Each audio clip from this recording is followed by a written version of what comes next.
Um, Thank you very much for inviting me, for having me here. Thank you, Gustavo, my new friend. We met online for the first time personally last night, but we met online in very exclusive circumstances. He asked me for a kippah, actually, for a very special kippah, and that he's wearing right now. But a friend of mine made some not at the industrial level, but dije algo mal,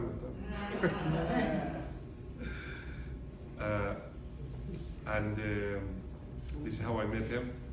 It's a pleasure. So my name is Yosef Bitton. I'm Argentinian. I lived already in America for 21 years. We are in New York for 21 years. I'm a rabbi in a community, Mashadi Persian community in Great Lake, Long Island. So I don't have a lot of connection with Spanish or with Argentinians. There are no Argentinians in Great Lake. It's going to be now one or two that is getting married. Oh, hey, hi, how are you? But I don't have a connection. So, but I reside in New York. But if I have to tell you the truth, I live in Israel. My head is in Israel. My thoughts are in Israel, and my heart is in Israel. And I am more there than here, especially after October 7th. I cannot stop thinking about Israel. I can't. I don't know if it happens the same to you, but my whole day is thinking about Israel and how can I help, and I'm interested to know more about what is going on there. And I'm going to share with you some of the things that I read, or I know, or I believe. So I think that in the flyer we said like the first question about the chatufim, the hostages, right? This is the first question we asked, and the question of the point that I want to develop a little bit is, what does Jewish law say about releasing or negotiating for the hostages? It's a very valid and very good question. And I have to tell you, I'm going to read for you some of the sources. One source. The source I'm going to read for you is from Maimonides, from Harambam. Okay, he lived in the 12th century in Spain, as you know. And in his book Mishneh Torah, which is an encyclopedia of halachic Judaism, he refers also to the mitzvah of pidyon shevuim. Pidyon shevuim means rescuing or releasing hostages for a price. Okay, so let me tell you what he says there. I'm going to read it for you, so there is no misunderstanding. So he says this. He says, I'm going to read it in Hebrew first. Okay? Pidyon shevuim kodem leparnasat hani'im belichsutam. So, if you have, let's say, money, and there are different mitzvot in front of you, and one of them is pidyon shevuim, is to rescue hostages. The other one is to give clothing to somebody who doesn't have clothing. We're talking about real poverty here, not the poverty that you see people asking for money for Shabbat or something like that. That Baruch Hashem, there is no hunger today. There's no one that is suffering from lack of food. Actually, I said yesterday, our main problem with food is the extra food that we have. It's overweight. It's obesity. It's not the starvation. Now, שפדיון שבויים קודם לפרנסת עניים ולכסותם, ואין לך מצווה גדולה כפדיון שבויים. Okay, there is no mitzvah that is greater than rescuing hostages. All right. שהשבוי יראו בכלל הרעבים והצמאים והערומים ועומד בסכנת נפשות, because those who are hostages are already without clothing. We have to think about the scenario of the hostages or some prisoners or kidnapped people in the 12th century or before, because this is coming from the Gemara directly, and their life is in danger. And we cannot obviously ignore the mitzvah of rescuing hostages. והמעלים עיניו מפדיונו, הרי זה עובר על לא תאמץ את לבבך. So there are many mitzvot that you fulfill when you do pidyon shevuim, when you rescue hostages, and there are many averot that you transgress when you don't do pidyon shevuim. All right, and Rambam details all that. The redemption of captives takes precedence over providing sustenance for the poor or clothing for them. There is no greater mitzvah. It's not a perfect translation, but very good. No greater mitzvah than redeeming captives, as the captive is included among those who are hungry, thirsty, and naked, and in mortal danger. Okay, there's a little more sources there. So far, so what do you think? Based on this, do we have to do the hostage deal or not? Based on what you see here, right? There's no mitzvah gdolah, no mitzvah gdolah. However, Harambam also explains more, okay? So let me read this very carefully. אין פודין את השבויים ביתר על דמיהם, מפני תיקון העולם. שלא יהיו האויבים רודפים אחריהם לשבותם. Let me explain. It's so important.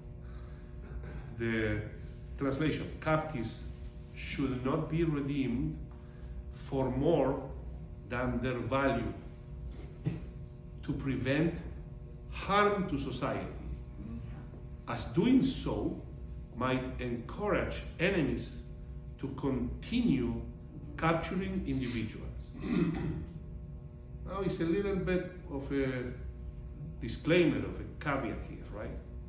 It's a little different right now, right? What do you think? Mm-hmm. At the beginning, if you just quote one part, the results are A. If you quote the other part, the results in your mind or the idea, it might be different. So now it's up to the different rabbis to manage this. But I tell you, in my opinion, this is very clear that, let's analyze one by one. You shouldn't rescue hostages for more than what they are worth. Now, truth be told, in those days, in the days of the Talmud or Rambam, there was a price. There was a price for slaves. There was a price, like a market price. It's the same as a price for a life of a person. For example, when do you have to assess the price of a person? For example, in an airplane accident. Okay, so the insurance company has to pay the family for those who die, and there is, as far as I know, there is a price for how much a person is worth, right? Now, in a similar way, but a little more emphasis, because those were days without insurance companies, etc., there was a fixed price for the shevuim, for a prisoner or a slave, a male, this age, this physical condition, etc. Harambam is saying, don't pay more than what they worth in the market. I know it sounds terrible. Because if you do that, what are you doing? Encouraging the captors, the criminals, to kidnap more and more Jewish people. If you say, we're going to pay anything for the hostages, are you doing a favor to the hostages? Are you in a favor to the hostage? Yes. Are you? Okay, maybe for the hostages, but you are endangering every single Jew in the world. Every single Jew in the world, because it's very easy. You want to defeat Israel, you don't need to conquer land, you don't need a nuclear bomb, you don't need anything. All you have to do is to kidnap, sorry for what I'm going to say, a young mom of 2 red-haired kids. And Israel is going to pay whatever you want. There are going to be demonstrations, they're going to ask, they're going to give you whatever you want. They're going to release criminals with life sentence, no problem. Just take a Jew and you can ask for whatever you want. You following me? Yes. So that's the dilemma. Don't know what to do. Okay, that's the dilemma. Now, part of this dilemma is this: is there a standard price for a hostage? Is there for a internationally, conventionally? I think there is. I think there is. Okay, what is that, please? It's the standards with the medical boards, or I'm not sure whom, but they actually have a price tag per body part. For body part, okay. But I'm talking about hostages. Or for example, exchange of prisoners, right? Exchange of prisoners. So I tell you, for example, in America, okay, a few months ago, there was an exchange of spies, of prisoners in America, okay? Let me read it for you. A recent case, Brittany Griner exchanged for Victor boat with Russia, US and Russia. What was the ratio of the exchange? 1 to 1. Okay? Now another thing. There are policies of modern states. For example, one that you know is called United States of America. Let me read you the policy. It says, the United States policy says, the United States has long had a policy against paying ransom for hostages. United States of America. As stated by the Presidential Policy Directive 30/2015. That's the name. And reaffirmed in the Hostage Recovery Fusion Cell guidelines. This is built on the idea that paying ransoms creates a business model for kidnappers and increases the risk to citizens, to American citizens worldwide. The moment that you say, we're going to pay whatever for the hostage, whatever you say, okay, then you are saving one life, but perhaps you are endangering many lives, maybe hundreds of lives, maybe thousands of lives. And here I'm going to give you an example, because there is an example. The example is Gilad Shalit. How long ago it was? For 5 years. No, 5, no, not much. 10 years ago? 10 or more years. 10. Gilad Shalit was a soldier, was captured by Palestinians, by Hamas, and he was in captivity, and in order to release him, they demanded from the Israeli government to release a lot of the Palestinian prisoners. Do you know the exact number of how many prisoners they released? It was 30 per 1,027. 1,027. Now, it's interesting. How many of these terrorists, they were all released in Israel, okay? How many of these terrorists, the percentage I want, came back to terror? 82. 82% of them came back to terror activity. How many people, how many Israelis died, okay, because directly or indirectly, because of the release of these criminals? How many? thousands. Simply because among them was Yahya Sinwar, the mastermind of October 7th. Now, I want you to understand what's going on here. And you tell me, what do you think the halakha says? Or what do you think we have to do? So we have, from one side, we have a very clear indication that Pidyon Shuvim is very important. From the other side, the same halakha says, but be careful. Mipnei Tikkun Olam. Now, Tikkun Olam is not fixing the world, as they tell you. Yeah? The word Tikkun Olam in the Talmud means when you do something that you think is good, but the consequences for the society are the opposite. It looks good, but they are bad. Mipnei Tikkun Olam, every time that the Gemara says Tikkun Olam, means that. Something that apparently is good. Can I quote President Trump on one of the things he said? I'm not judging right now if this is true or not, but this is how he said it. He said, for example, he said, when the fires in California, okay? There is no water in California. Why there is no water in California? What did he say? I want to save the fish. Because the water is coming from Canada, and they deviated the water to save one species of fish. The slats. What's it? There is a fish that. So that's exactly the concept of Tikkun Olam. You think you're doing something good, but at the end of the day, it's something bad. Do you understand what I'm saying? So again, I'm not saying that I don't have the data to tell you that this is right or not. I'm just giving you an example of Tikkun Olam. When you do something that you think is good, but at the end of the day, the consequences are very bad for society. Okay? So here the Gemara clearly, and Rambam clearly says, "Em podim et hashuim beyeter al demehem." Don't pay extra. B'pnei tikkun ha'olam, because of this cost benefit ratio. Okay? Shelo yiyu oyevim.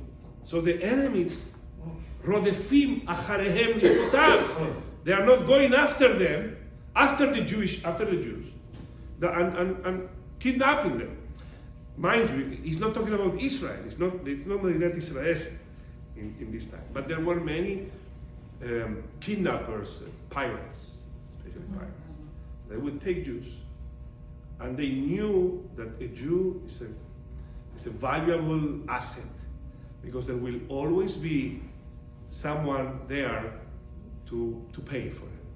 But with a lot of wisdom, the Gemara says, yes, do everything possible, but don't pay extra. Because if you pay extra, if you pay more, you are increasing the risk of others. There was a rabbi, very famous rabbi. For the Ashkenazi community, this rabbi was to them what Harambam is for the Sephardi community, like the biggest rabbi. Oh, Maharam Mirotemu, Rameim Mirotemu. This is the 13th century, 14th century, and he was kidnapped. He was kidnapped, and he said, "Do not pay ransom for me." Rudolf I was asking incredible amount of money, and he said, "I forbid you to pay ransom for me, because if you concede and you pay ransom for me, next is they're going to take another rabbi. So I prefer to sacrifice my life and do not pay ransom." And he died as a hostage. He died in captivity. All right? So I don't want you to think, "Oh wow, I don't have a heart. I'm a heartless person that don't want the hostages," by implication of what I'm saying. But I'm telling you, it's not an easy thing. And if you ask me, I think that Israel has to have a law, has to have a new law perhaps, that I wish they would have after the experiment of Gilad Shalit, saying saying this simply: we do not negotiate with terrorists. Period. Period. Period. We don't negotiate with terrorists. Now, what is the approach of saving hostages in the Tanakh, in the Torah? Who can give me an example of somebody who rescued a hostage? Who was the first Jew? Venus. Abraham Avinu. And who was kidnapped? Lot. And how much did Abraham Avinu pay to rescue Lot? What did he do? Vayarek et Chanichav, 318 people, and he went after them in a special SWAT unit, and he rescued Lot.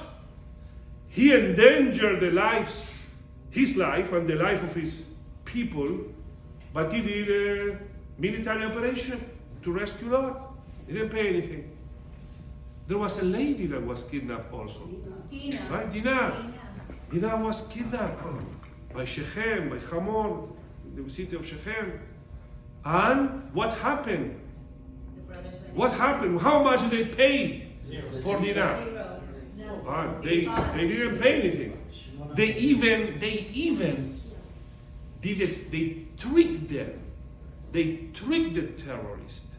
They tricked them. They say, do Brit Milah. I'm going to negotiate with you. Because with terrorists, you don't negotiate. Right? And they did Brit Milah. And they came into the city of Shechem. And they rescued Dinah without casualties of war. What do you think? They destroy everything. Because, very simple, there are no innocent civilians in that village. If the village allows Dinah to be kidnapped, they are all accomplices. Son todos cómplices. You follow me? So they didn't, they killed all of them. They treated them all as participants of the same crime, of the kidnapping. Who else? Also, David HaMelech in Ziklag with Amalek. He also rescued, he went in a mission, military mission, and rescued them by force, not by negotiating, because you don't negotiate with terrorists. Okay? So far, I'm trying to be as objective as possible, and I think you understand what I'm trying to say, or my position. But so far, what do you think the Halacha says, or the Jewish law is saying? Yeah, I can take opinions, questions. What you say is they don't do it. Yeah. So I think by experience also, I said that it might not be a good idea unless it's difficult. It's a very difficult decision, because if you are part of the families, of course you're going to say yes. Okay, and we are all one family. I know. You don't need to lecture me. I know that. We are one family. But can you think for a moment of the victims that are going to be killed and are going to be kidnapped because of this? Because of these criminals that are out? They don't have a name, they don't have a face, but they are going to be victims. How do I know? Because I had Gilad Shalit. I had the experience of Gilad Shalit. So are we repeating the same mistakes?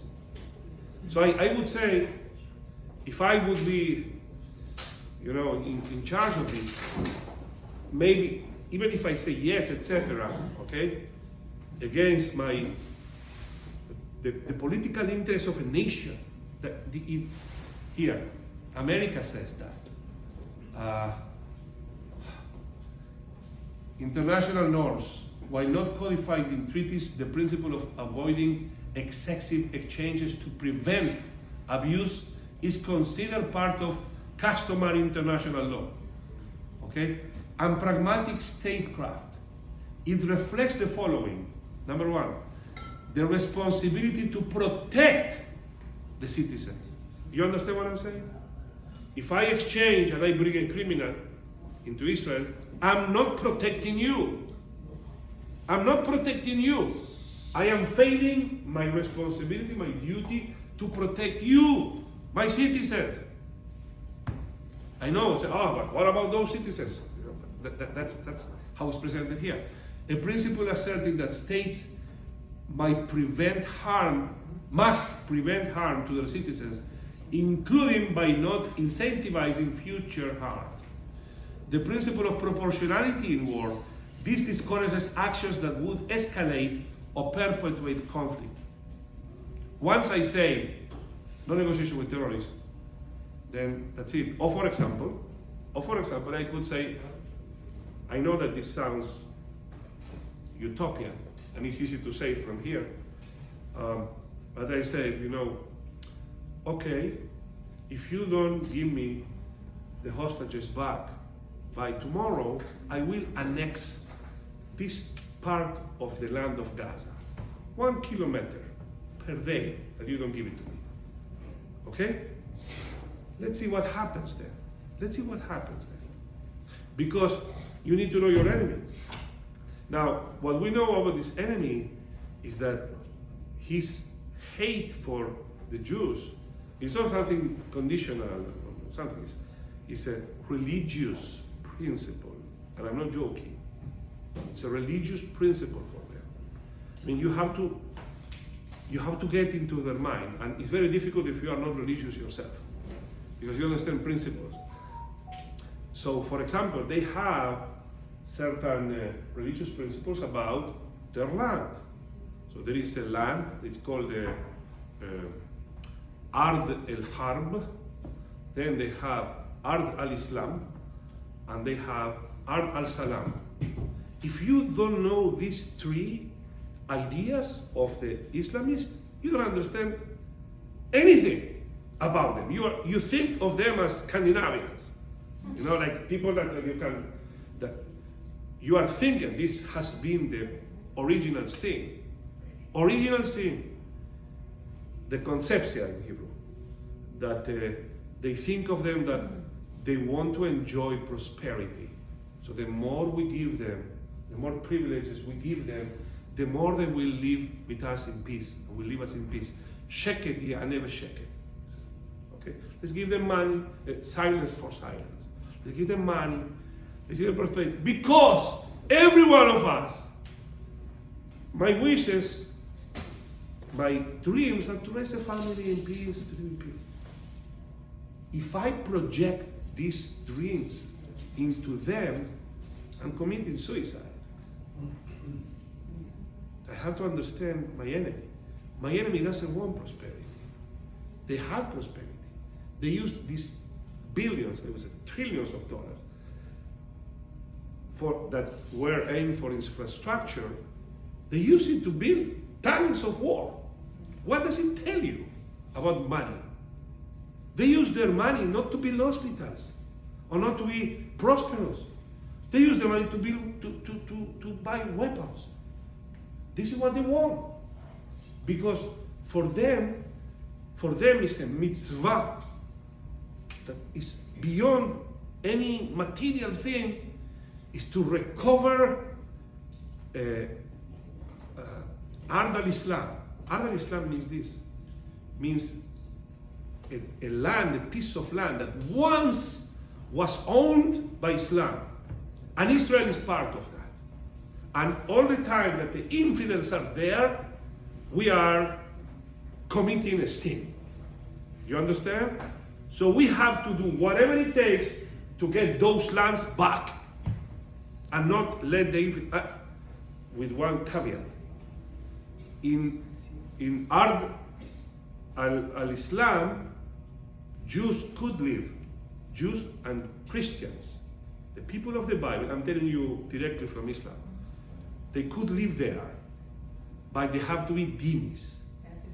Dhimis. Dhimis means second-class citizen that they have to pay jizya, a tax. A tax that we live like that. I'm saying we Sephardim. We live like that under Islam for centuries. We were like second-class citizens. We don't have any right to govern these lands, okay? And we have to accept the ruler. And because we are the people of the Bible, we are accepted. If we will be pagans or idol worshippers, then we don't even have the right to live in those lands. Okay, I'm quoting Islam right now. We should be given the option, convert or die. But if we are Jewish or Christians and we want to live in those lands that are mukdashim, that have the sanctity of Islam, only as dhimis, not as a government. Therefore, we have to be expelled. Okay. Then they have also Ardel Har, which is the other land, the other pieces of land. But by the way, Ardel Islam includes, for example, Spain. Just that they don't say it. You following me? Ardel Islam includes, for example, Spain. Because Muslims govern Spain, so it's a Muslim world. Just check it out, and you will see. Ardel Harb is the land that still there is no Sharia law there, but inshallah it will be, like Argentina, one day. And Ardel Salam, what is Ardel Salam? Salam, you know. Salam is peace, right? Sounds like peace. But Islam doesn't mean peace. It means surrender. Ardel Salam means when all the world will be Muslim. This explains to you also why Muslims don't adapt themselves to European culture and they want Sharia law in Europe, in Canada, whatever it is, or in America. That's their mitzvah. If you don't, I just told you two things about Islam. Like, now, this is Islam 101. If you don't know this, and the behavior of some people in Israel, it looks like they ignore accidentally or willingly these principles, and they treat them as if we have to find somebody that wants peace among the Islamists. Impossible. Among Palestinians, impossible. So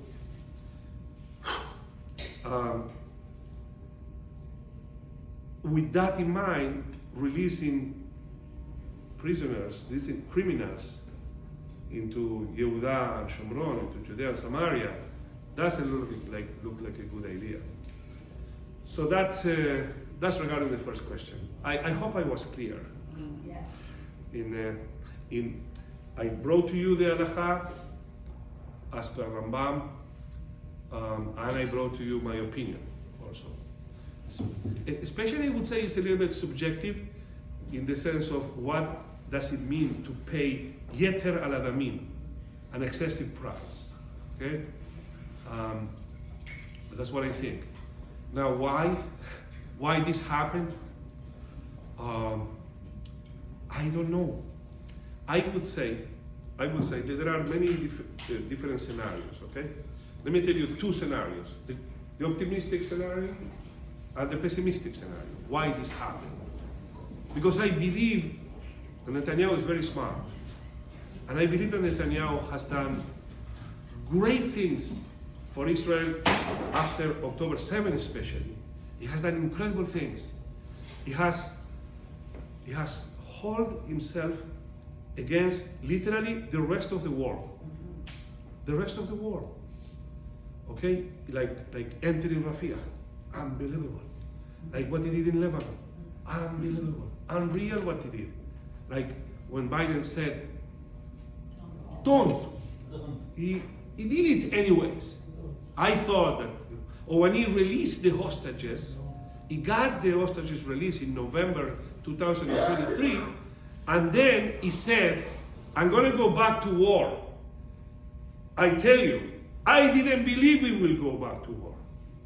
I said, no, international pressure is going to be too much. It's not going to get back to war. But it did. So, in the same way that the experience of releasing hostages, past the precedents, makes me very negative about the value of this deal, the man that is behind this is somebody that I have to give credit to. Credit. You understand what I'm saying? I have to give credit to him. And so my optimistic scenario is that after 42 days since the beginning of this deal, I think this is March 6th or something like that, the day 42, this is what I heard, okay, this is what I read. After they release 33 hostages, okay, then they will negotiate. Now, who can tell me, let's see what information we have. Who can tell me what's going to be the next step after the release of the hostages in 42 days? I'll tell you. Yeah. Trump is in already now, and he has big negotiators working with him. What is explicit in the deal? Paper. I want to know in the deal. Who knows? In the 13 and 14 article of the deal. Rebuilding Gaza? No, sir. Well, negotiating is. Okay. He can resume the war and he can keep the Philadelphia corridor. He can resume the war. Yes. Huh? He can resume the war. Start the war. Okay, so let me explain to you. Right, right. Okay? Now, these are the conditions as I understand them. Article 13 and 14 of the treaty that was signed. It says like this: they have the right. Israel has the right to resume the war, but they could and they will put conditions. The conditions not to resume the war are two: that they have to release all the hostages, that Hamas has to depose their weapons, demilitarize Gaza, and they can go out of Gaza if they want, and Israel is going to let them go. So, the day after, according to what I'm saying, this is the optimistic scenario, right? The optimistic scenario is that after the 42nd day, then probably Hamas is going to say no, and Israel will resume the war. That's one scenario. Now, I can't tell you that this is part of what has been in the treaty. It's also, there are two things that complement this treaty. One is something that President Trump said, some assurance, and another thing is something that President Biden says. Both of them are saying what I just told you. Okay? So it's like the Torah Shebe'al Peh, the oral interpretation of that treaty that was signed. So this is my optimistic scenario. Okay? This is optimistic scenario. I want to believe this. I want to. It's wishful thinking. I want to believe this. And especially having Trump and the cabinet, most of them at least, in their places right now, I hope this is what is going to happen. Maybe, let me add to this scenario. Maybe there is something or a lot going on behind the scenes that we don't see. Okay, now, for example, with Iran, for example, getting America's help or support somehow for the head of the octopus, for the head of the octopus. You know, Iran is the octopus, right? With different arms. We got rid of Hezbollah, one tentacle. Hamas, somehow, another tentacle. Syria, another tentacle. There's another tentacle, the Houthis, another tentacle in Iraq, etc. But the head of the octopus is Iran. So we want to go for the head. If we go for the head, then Hamas doesn't exist, you understand? So I want to believe that this is what is part of the deal. That's the optimistic scenario. Anybody knows better than this? I mean, I admit this is optimistic, all right? Based on what is written, what I read, and also my credit to Netanyahu. I don't think he is silly or stupid or doesn't care about Israel. I think the world of him. But we have to see. Now there is a pessimistic scenario. Pessimistic scenario. He had to do that because of Biden sanctions, etc. in the UN. I don't want to go because it's a little bit complicated. Because of Trump's wishes, that very difficult to say. It's very easy to say or to not to listen to a don't by Biden, but it's not very easy to listen to Trump. So that's the pessimistic scenario, that they are forcing us to pay an incredible price for nothing, and who knows. I want to think that we are in the right track. That's what I want to think. We're in the right track, and there is a master plan behind it. And I hope Borei Olam also, I know Borei Olam will also help. So this is like an introduction. I have a question. Sure. I'm going back to the Talmud and this concept of saving one life, save it from war. Aren't we, when we saw those 3 girls come, those represent the whole war. And that, even if we don't think they are positive, because they are human beings that we are saving them. Of course, yeah, but you have, when you, Many sure. murderers. Yeah, כל המקיים נפש אחד מישראל, כאילו קיים עולם מלא, yeah, I know. Like you say one life, you save a war. But my point is, how many lives are you risking? And what about those lives? Aren't those lives important? Or is just, there is one very important difference between Esav and Yaakov. Very important difference. I'm going to tell you the difference. The difference is the word achshav. You know what achshav means in Hebrew? Achshav means now. To live the present. Okay? Esav was willing to sell the future, the Bechorah, the birthright, to have right now lentil soup. Now! That's the name of Esav's game. It's now. Shalom Achshav. Hospesh Achshav. Everything now. But Yaakov Avinu has a different mentality. He thinks about not that future, not the future here. He thinks about the future. What happens next? What is going to happen next? I'm willing to sacrifice the present to gain a better future. I mean, this is how most Jewish people manages their finances. My grandfather, he told me, I mean, he would go, he was very poor. He came from Syria to Argentina in the 1920, 1915, something very extremely poor, had nothing. And he opened a shop in Lima, etc. And he would go and pay in the tranvia. How do you say tranvia? Okay. He would pay like, let's say, $1. Instead of paying $1.10, he would save 10 cents, and he would go one stop before just to save these 10 cents. 10 cents, you understand? And he would walk. Okay? And every penny that he would have, he would save money.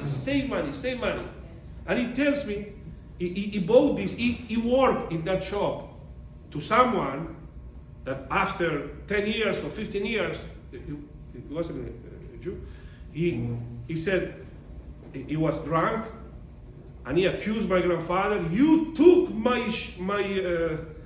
business from me. So my grandfather said, look, I saved every penny while you spent every penny in parties and alcohol. Understand? What do you do with your money? What is the Jewish mind of do you with your money, with your finances? Do you spend every dollar you have? Or you save every dime that you can? And why? Because our philosophy is to think about the future in every aspect. So that's why I'm saying there is nothing more goy than saying Achshav. We have to assess, okay, present, future, okay, what, and with precedent, Gilad Shalit, one soldier, one life. It's a whole world, yeah. But October 7th, 1,200 people were killed in one day. Is it Shoah? So what happened? Now, if I don't learn from these experiences, what type of person I am? Unless, as I said, Netanyahu has a master plan. I want to believe, please, whatever, that this is the case. I want to believe that. I'm realistic, but I'm also optimistic. Yes. No, I think it can be misunderstood. I think that everybody agrees that the life of the hostages is extremely important. And Israel never said we don't care about them and we're not going to save them. I think the discussion is in the way it was done, the strategy that was used, and the deal that was signed for. That many understand or believe that Israel should have used more force against Gaza and against the Palestinians and care less about the innocent lives and more about our soldiers, our people. Because it can be misunderstood. I second. Whatever you say. Yes, ¿Cuál es las éticas de Weber de la responsabilidad y de... No, bueno, no importa. You want to say? Una Yeah. habla del presente, la otra habla del futuro. Los estadistas usan la ética de la responsabilidad. Los otros usan la ética de la conciencia, que es voy a salvar al rey ahora. El otro piensa que va a pasar después. Eso dijo Weber en los años 1920, 1930, cuando Alemania perdió la Primera Guerra Mundial y algunos estaban todos decepcionados. Es lo mismo que estás diciendo. Yeah. What was the question? Well, look, I took a course in college for thanks this Jewish ethics in Chicago. Okay. One of the things they taught us is about this. Is when you have these conflicts, ethical conflicts, what do you do?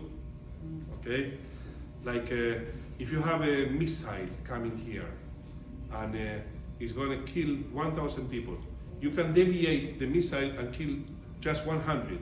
What do you do? What do you do?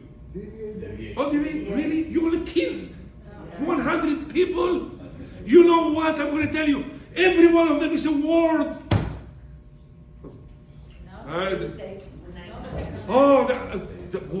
Why should I kill them? Why should I kill them? Now, if somebody comes to a city and says, a goy comes, hospital right now, and says, give us one of you, this is halakha, give us one of you or we kill you all. This is an halakha. Okay, now I want to see. Give us, he comes here, with the plan, give us one of you, if not, we kill you all. What do we have to do? You tell me. Tell me what? What do we have to do according to Jewish law in that case? One blood is not more important than another. You give one. Yeah, but who do you choose? Okay, let's choose. Let's choose one. Well, actually, the halakha says. We need volunteers. The halakha says if somebody volunteers, but if no one volunteers, so in this case, it says you should fight. I'm using my own words. Fight. Never deliver one person of Israel to be killed. Okay. Now, do you understand the mathematics behind this ethical? So that's the mathematics that I'm fully aware of the value of the lives, but I'm also aware of, as Leon says, of the future lives that are going to be lost. How do I know? because of the Gilad Shalit deal, because of the international standard that is also in favor of non-negotiating with them. I think, look, whatever is done, but I believe the best thing that could happen to Israel is after these 42 days. Now, it's true, after these 42 days, there are another 60 hostages. We don't even know how many of them are alive, okay, that need to be released. And mind you, one of the matarot milchama is releasing the hostages. One of the objectives of the war is to release the hostages. I know. But what is the price? What is the price for the future of Israel? So it's a very, very controversial thing, as you see. Okay, I take a couple of more questions, if there are questions. The Halacha said that you should do Shidduch to do it. Pidyon Shvui. Pidyon Shvui. But don't overpay. The question is what overpay? Yeah. Is that's 1,000 per one is overpay? Yeah. Is Don't 2,000 pay at all. per one is overpay? Don't pay at all. I told you. The Halacha said. Yeah, I told you. Yeah, you're right. Don't overpay. Look, let's okay. I tell you what is overpaid. You tell me, if I release 1,000 prisoners, and for one, you are Hamas right now, sorry, you are Hamas, okay? And now, you give me that hostage, and I give you 1,000 prisoners. Now, let me ask you, do you have now more thirst for kidnapping Jews or less thirst for kidnapping Jews? But You understand? No, answer me. What do you have right now? Much more. Do you have more desire to kidnap Jews or less desire to kidnap Because Jews? it worked. Just tell me. More or less? Just answer me with one word. if you know your enemy, No, wait. if you know your enemy, it makes no difference. Much more. Because it worked. What do you think? More. That's it. That's yeter a la mejilla. This enemy Yeah. Now, wants to if I- annihilate you, whether you give him one or you give him 10,000, his goal is to kill you. Precisely, So don't give anything. Yeah. might as don't well give me give anything. him one and have all the people die. Keep fighting. Because they're gonna kill Any you. more questions? No. No, Yes. no, Regalarnos no. they don't wanna kill you. Okay, one second. Okay. It's happened to disagree. Lo que te digo es que, porque si Netanyahu se puso tan fuerte, tan firme en la primera parte, ¿por qué, digamos, en esta parte negoció tan aparentemente tan mal? Oh yeah. Okay. So she says why Netanyahu, if he was so strong in all the negotiations before that, he was so weak in this negotiation. That's what I'm saying. That's exactly what I'm saying. So what I'm saying, that's the optimistic scenario. I think, I believe. He had a lot of pressure also with Biden. Not only Biden, it's the whole international community, and not only the international community. The main pressure came from inside Israel, from Kaplan, inside. So much pressure, and he held himself, but in an incredible way. I wrote about it. I said this is Ruach Elohim. It's like divinely inspired to be Hazak B'Emas, like Yeshua ben Nun. That's the Hazak B'Emas. That's the Chosek to withstand in front of the entire world, literally. So I give him credit. You know what credit means? Credit means, okay, let's see what happens after the 42 days.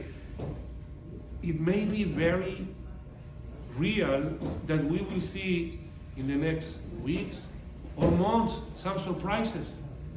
Yes. Hablando del tema de qué conviene, la gente que está en el sur y la gente que está en el norte se fueron al centro. Y Israel suelta 1.000 prisioneros por uno. ¿Qué posibilidades hay que la gente esté confiada en volver al sur o al norte? Right. If Israel releases 1,000 prisoners, okay, into Israel, what are the chances that people will go back to their normal lives?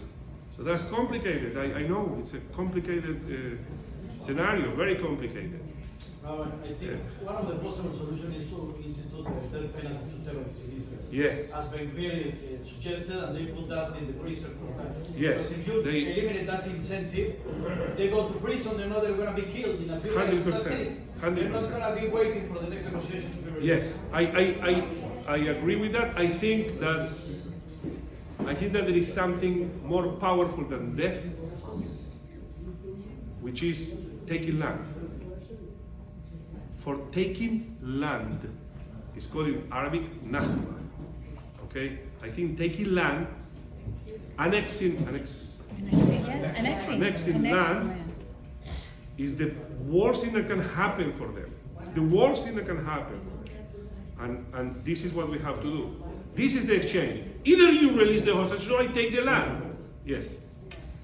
I like the idea of 1 kilometer for each day that you hold the hostage.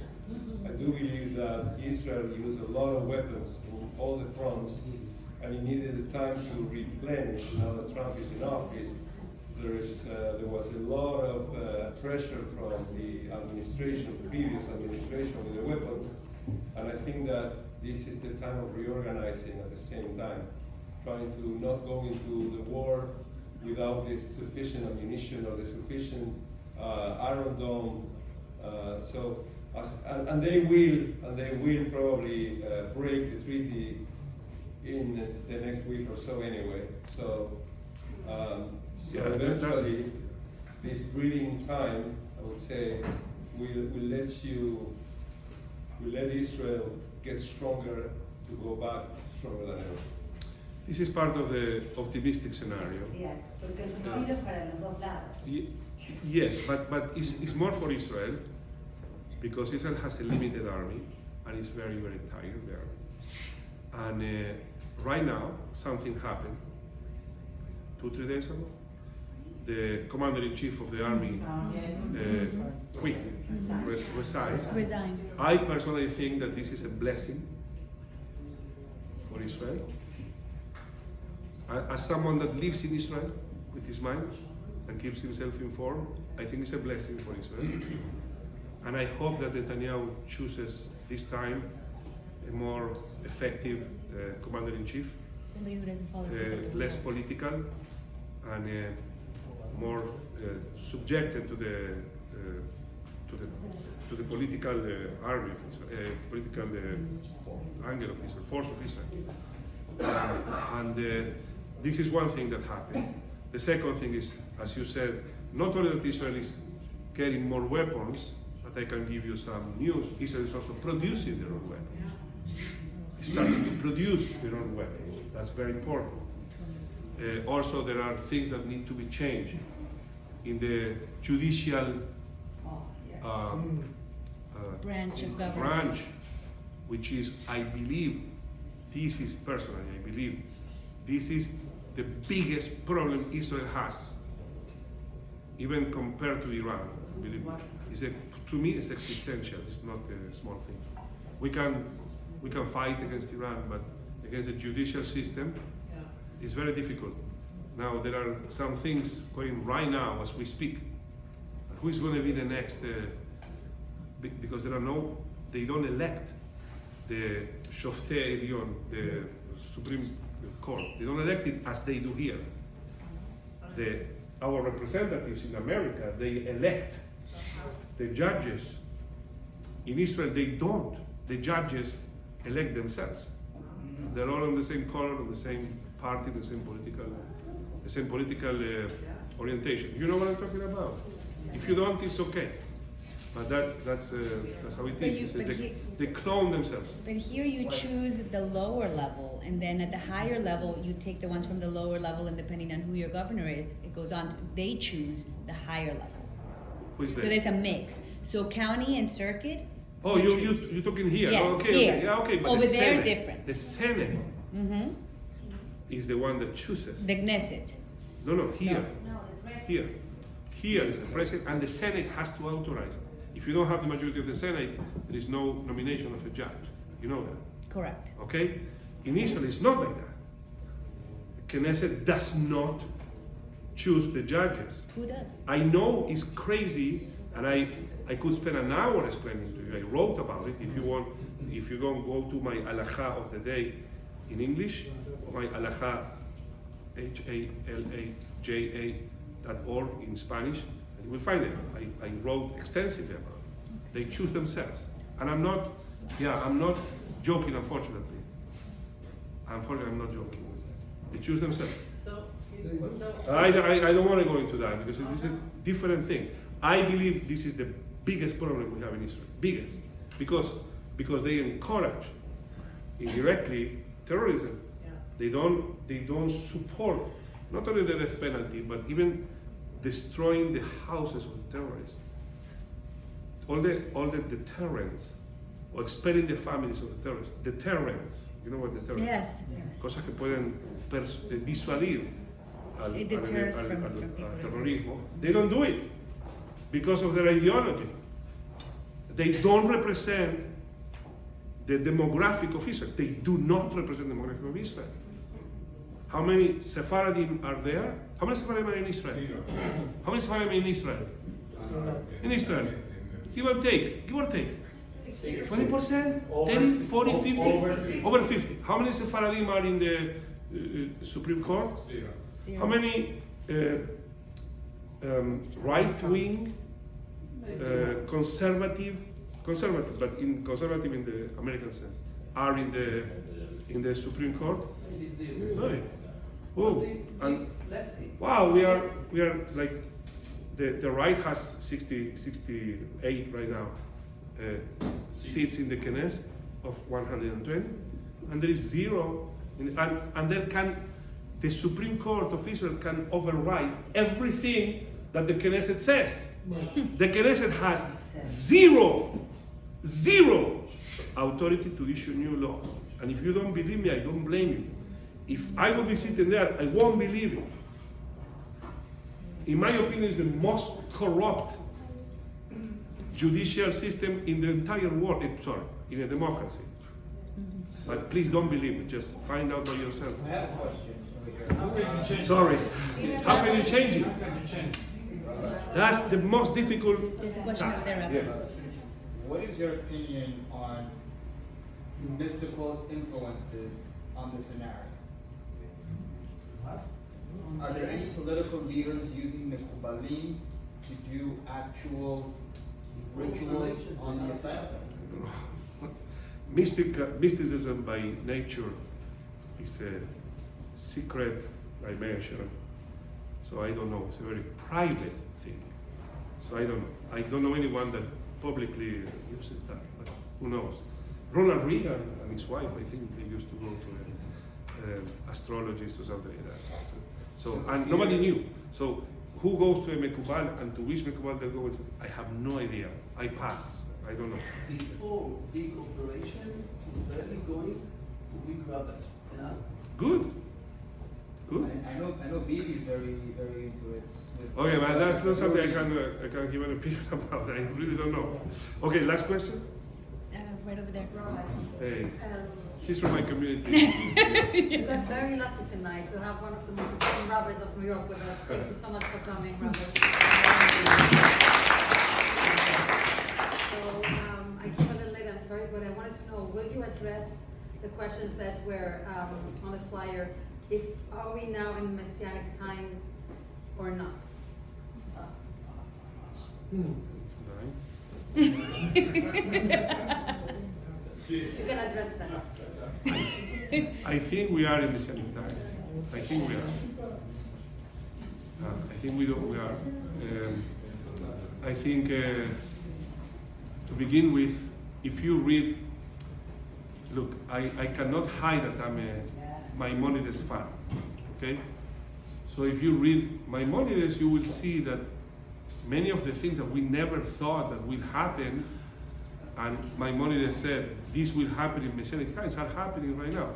We just don't realize, we just don't understand how great of a situation we have. First of all, we have our own land. I mean, most of us, I think, were born into a world that has already a state of Israel. But for your great-grandparents or great-great-grandparents, this was something beyond dreams. Beyond dreams.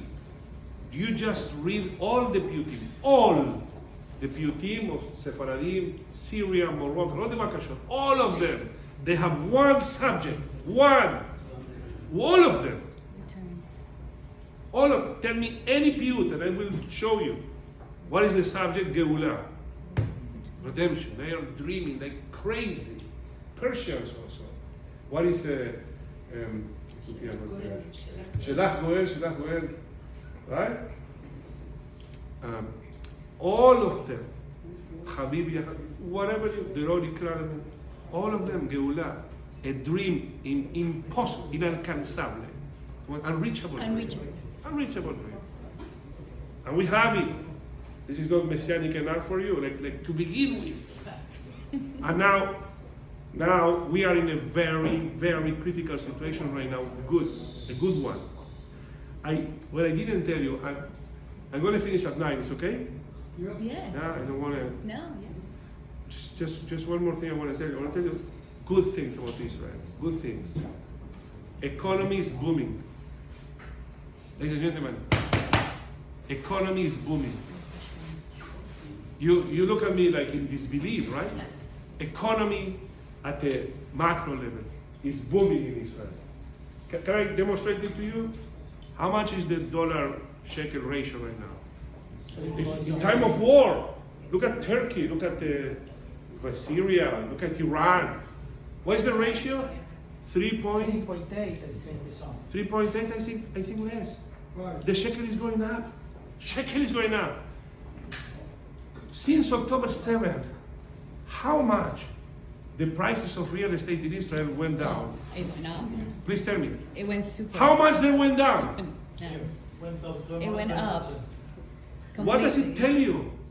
What does it tell you? That in time of war, the shekel is going up, prices of real estate in Israel is going up, not that.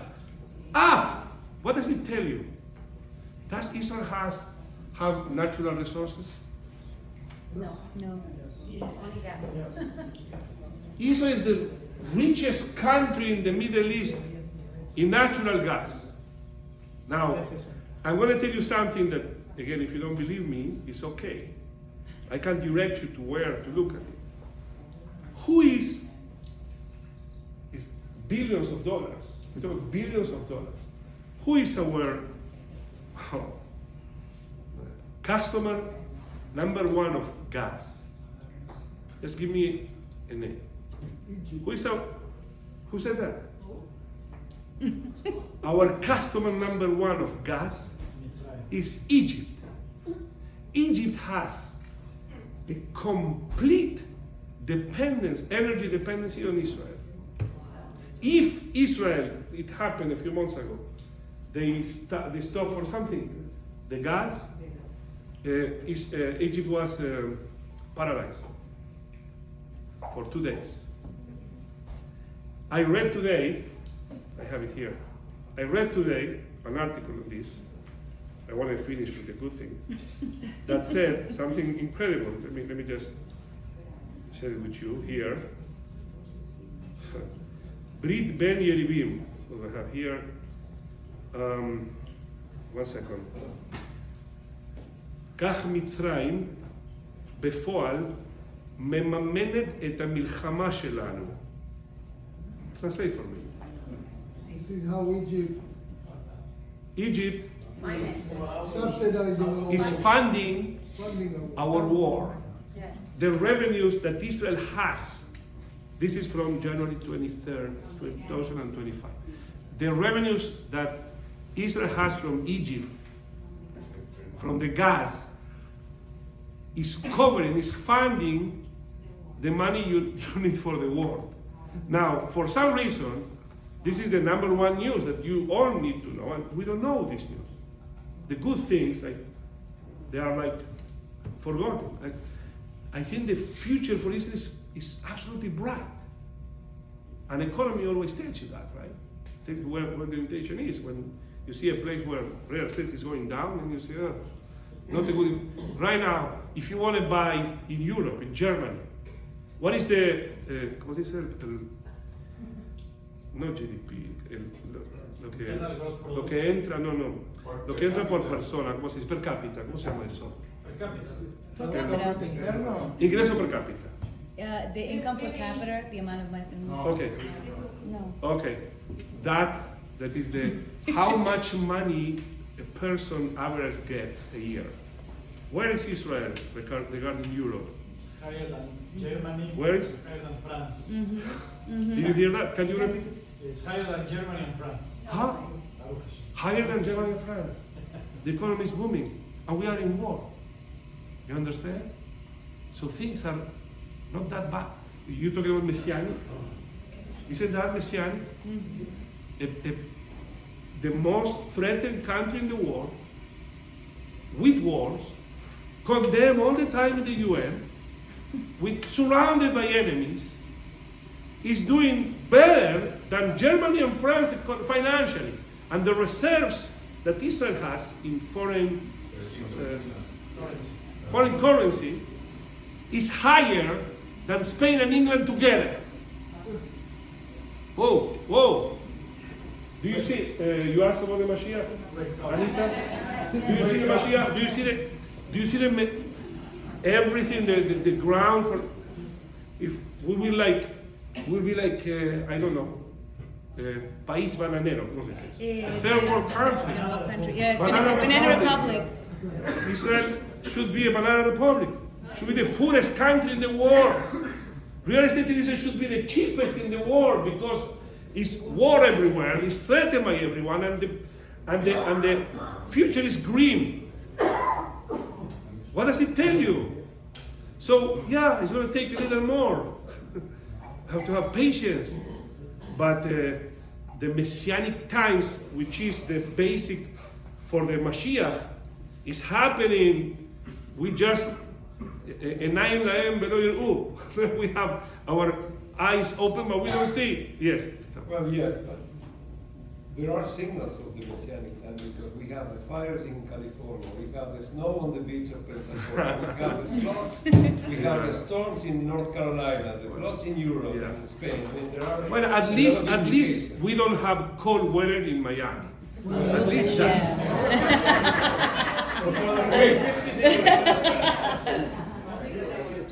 And at the same time, I think that is the Abraham Accords are going to Abraham Accords and the more optimistic scenario that the Abraham Accords are going to extend or expand also to Saudi Arabia.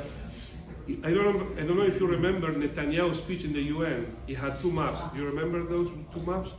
Do you remember the optimistic map? It was going from India to Europe, passing through Israel.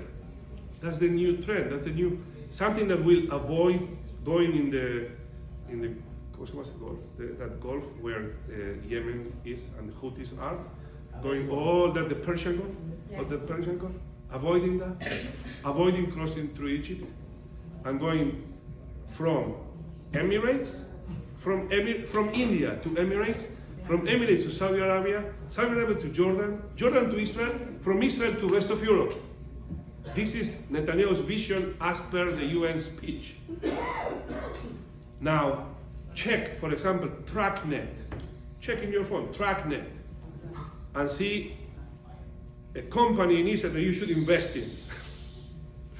You should invest in that because it's the company that will take this merchandise from India to the rest of the world, passing through Israel. The revenues of these tariffs are going to be huge. So, Messianic time, yes, I do believe. Now, in Hebrew it's called Chevle Mashiach. Chevle Mashiach means like, Chevle is like the pains of giving birth of the Mashiach. So we are experimenting. I can take it. Can you take it? We take it. It's difficult. Not, how you say in Yiddish? Not for the faint of heart. How you say it in Yiddish? It's weird to be, it's difficult to be a Jew. How you say that in Yiddish? Yes. We have the entire world against us. That's Messianic too. Right? So Bezrat Hashem, it's going to happen. And we have to be optimistic. And we have to keep praying. At Borei Olam, this is my prayer. We'll give strength to our soldiers, protect our soldiers, and wisdom to our leaders. Amen.